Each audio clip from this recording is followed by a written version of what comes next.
अमीरुल मोमिनीन हज़रत इमाम अली से सवाल। एक बज़म के अंदर अली अलैहिस्सलाम से सवाल हुआ, कौन से जानवर बच्चे देते हैं और कौन से जानवर अंडे देते हैं।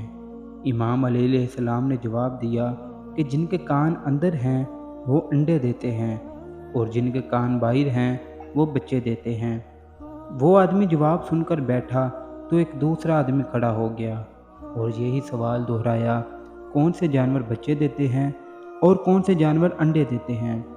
अब साइल बदला तो हज़रत अली अलैहिस्सलाम ने खैरात भी बदली। चूँकि हज़रत अली अलैहिस्सलाम कभी भी साइल को पुरानी खैरात नहीं देते, इसलिए हज़रत अली अलैहिस्सलाम का जवाब भी बदला। हज़रत अली अलैहिस्सलाम ने जवाब दिया, सुन, जो अपने बच्चों को दूध पिलाते हैं वो बच्चे देते हैं और जो अपने बच्चों को ग़िज़ा खिलाते हैं वो अंडे देते हैं।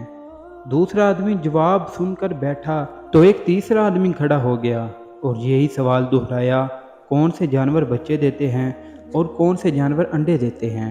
हज़रत अली अलैहिस्सलाम मुस्कुराए और कहा, तेरे लिए भी नया जवाब। सुन, जो अपनी ग़िज़ा को छिपा कर खाते हैं वो बच्चे देते हैं और जो अपनी ग़िज़ा को सिर्फ निगलते हैं वो अंडे देते हैं।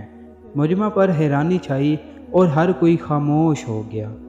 हज़रत अली अलैहिस्सलाम ने फरमाया, खामोश क्यों हो गए? अगर अब भी किसी की तसल्ली नहीं हो रही तो सवाल करो। मैं अबू तालिब का बेटा अली तुम्हें क़यामत तक दावत देता हूँ, तुम यही सवाल दोहराते रहो, मैं हर दफ़ा तुम्हें नया जवाब देता रहूँगा।